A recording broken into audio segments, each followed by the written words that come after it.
el objetivo de esta máquina térmica, ¿cierto? O de las máquinas térmicas que vamos a estar analizando. Convertir calor en trabajo. Tratar de convertir la mayor cantidad que podamos de ese calor en trabajo. Vamos a ver que una partecita de ese calor, una parte de ese calor, depende de la eficiencia del proceso, no va a ser posible convertirla en trabajo, ¿vale? Entonces las máquinas térmicas van a ser unos dispositivos que funcionan y trabajan en un ciclo. Van a haber varios procesos, vamos a tener varios dispositivos en esas máquinas térmicas, dos dispositivos que analizamos individualmente, ahora los vamos a unir en forma de ciclo. Recordemos que un ciclo es un proceso cuyo estado inicial es igual al estado final, ¿vale? Vamos a verlo en detalle. Y el objetivo de ese ciclo es producir un trabajo, ¿vale? Generar un trabajo aquí en las máquinas térmicas. ¿Listo? Entonces, características de esas máquinas térmicas, además de esto, ¿no? Además de que convierten calor en trabajo, es que funcionan entre dos depósitos. Vamos a comenzar a introducir el concepto de depósitos de energía. Voy a colocar por aquí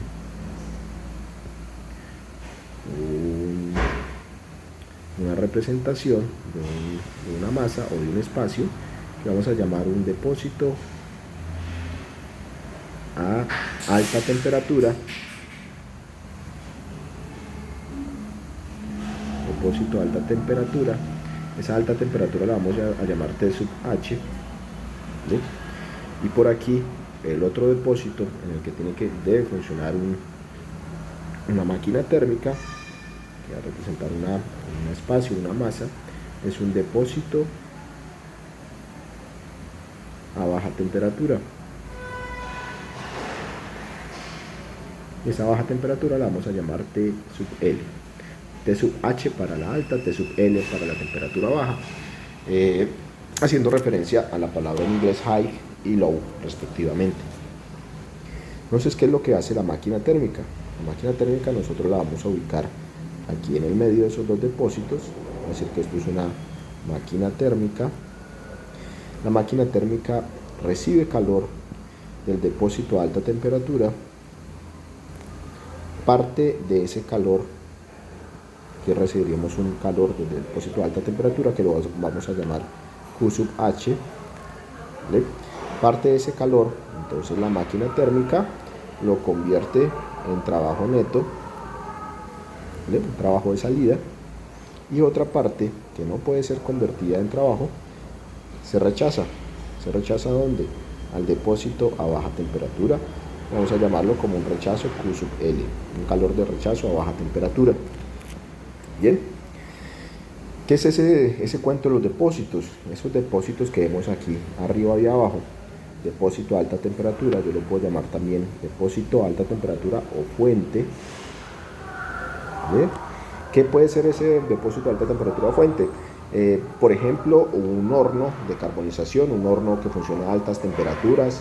Los hornos de carbonización, por ejemplo, pueden estar funcionando a 500 grados Celsius, o si nos vamos a unos hornos de combustión, vamos a tener, o quemadores, vamos a tener temperaturas por encima de los 800, 900 grados Celsius. Reactores de fusión nuclear, vamos a tener temperaturas muy elevadas. El mismo sol podría funcionar como un depósito a alta temperatura o una fuente de energía a alta temperatura, ¿vale?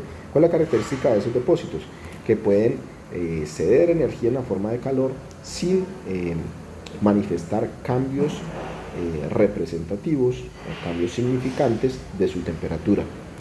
Bien, eso aplica para los depósitos a alta, las fuentes, y los depósitos a baja. Los depósitos a baja temperatura, ellos pueden recibir energía en la forma de calor sin experimentar grandes cambios en su temperatura. ¿Qué puede ser un depósito a baja temperatura?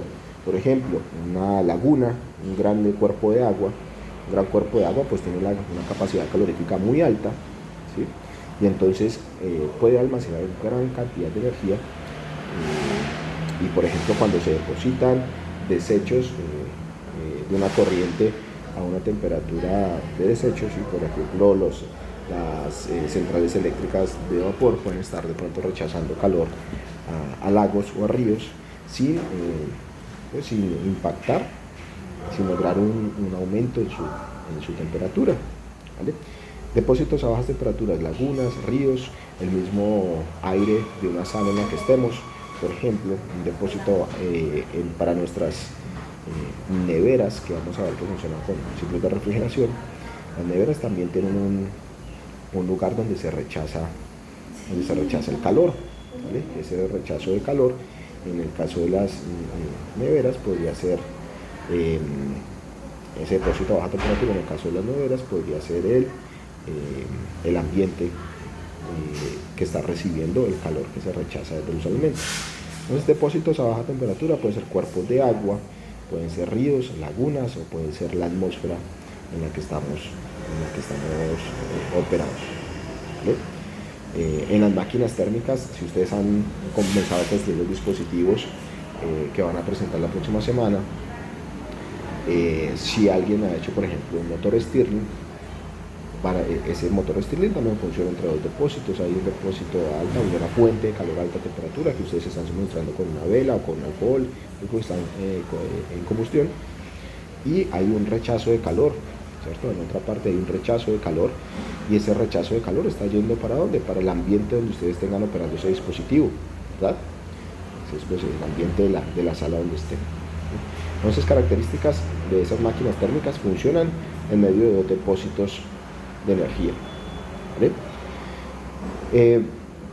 Otra característica, funcionan en un ciclo, ¿vale?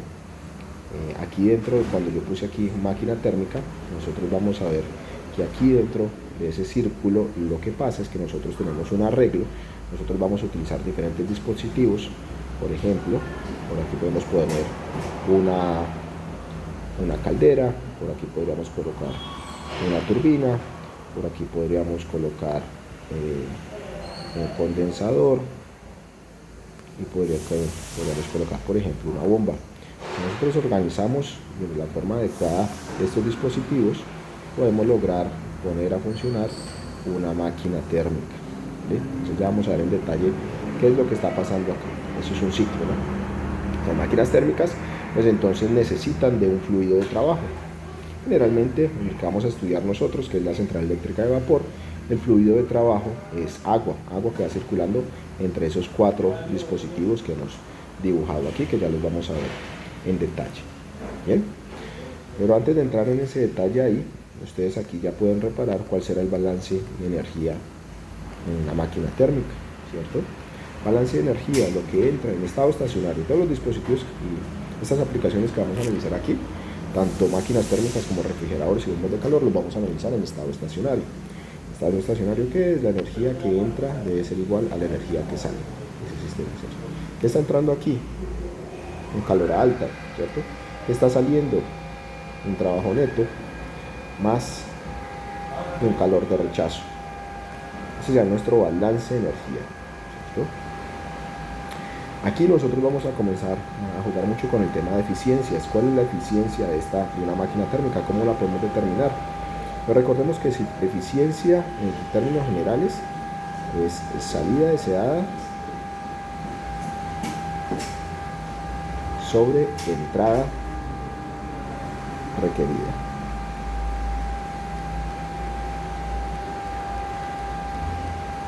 Para la máquina térmica, ¿cuál es la salida deseada? Vamos a poner aquí la eficiencia térmica, esa máquina térmica. ¿Cuál es la salida deseada de nuestra máquina térmica? ¿Qué es lo que queremos obtener? Pues trabajo neto, ¿cierto? Trabajo neto. ¿Cuál es la entrada requerida de la máquina térmica? ¿Qué es lo que le estamos dando a la máquina térmica? Aquí un calor de alta, ¿cierto? El que viene allá, el depósito de alta temperatura, el Q sub H. Esa sería la eficiencia térmica de nuestra máquina térmica. ¿Cómo más lo podríamos expresar? Yo podría pensar que puedo reemplazar este valor de aquí del balance de energía. Yo puedo decir que el trabajo neto va a ser igual a Q sub H menos Q sub L, ¿cierto? Simplemente despejando el trabajo neto. Y esta yo la puedo traer y reemplazarla aquí en la eficiencia. La eficiencia térmica de esa máquina me quedaría entonces, trabajo neto sería Q sub H menos Q sub L, y esto dividido entre Q sub H. Esto sería igual entonces Q sub H sobre Q sub H, esto es 1 menos Q sub L sobre Q sub H. ¿Bien? Esa es otra forma de expresar aquí la eficiencia térmica. Miren que la eficiencia térmica, entonces siempre me va a dar, en las máquinas térmicas, siempre me va a dar un valor menor a 1. Miren que yo siempre aquí le voy a estar restando algo a 1. ¿Vale? Yo voy a tratar, como ingenieros vamos a tratar de que esa eficiencia sea lo más cercana posible a 1. Pero siempre en la realidad vamos a tener un calor de rechazo acá. Siempre este Q sub L va a ser mayor que 0. Ese Q sub L en la realidad siempre va a ser mayor que 0. Siempre vamos a tener un rechazo de calor ahí. Aquí llegamos a anunciar, a citar uno de los primeros enunciados de la segunda ley de la termodinámica, que es el enunciado de Kelvin-Planck. El enunciado de Kelvin-Planck. Una de las formas de enunciar la segunda ley de la termodinámica, que nos dice que no es posible que una máquina térmica funcione solamente operando con un depósito de energía. Esto que estoy dibujando acá no es posible. Que todo el calor que esté llegando a la máquina térmica se convierta en trabajo neto. Esto no va a acontecer en la realidad, es una máquina térmica imposible. ¿Vale? Es el enunciado de Kelvin-Planck. Es imposible que una máquina térmica opere únicamente recibiendo energía de un solo depósito y genere todo en trabajo neto. Eso no pasa. ¿Vale? Entonces, lo que sí pasa es esto que teníamos dibujado aquí antes. ¿Vale? Ese sería el primer enunciado de la segunda ley, el enunciado de Kelvin-Planck. Bien, entonces la eficiencia siempre va a ser menor a 1 porque siempre este valor Q sub L, el valor del calor de rechazo, siempre va a ser mayor a 0. Siempre vamos a estar rechazando aquí una cantidad de calor. ¿Vale? Yo voy a tratar como ingeniero de que ese calor que se está rechazando pues sea lo mínimo posible. ¿Vale? Para que la mayor cantidad de calor de Q sub H que está llegando pues se convierta en trabajo. Bien, entonces nosotros aquí comenzamos a introducir el concepto de eficiencia. Ya lo habíamos tratado en otros dispositivos y aquí lo traemos al tema de las máquinas térmicas. Y vamos a comenzar a entrar a definir un concepto ideal que es la máquina térmica de Carnot. Vamos a dejarla por aquí expresada, máquina térmica de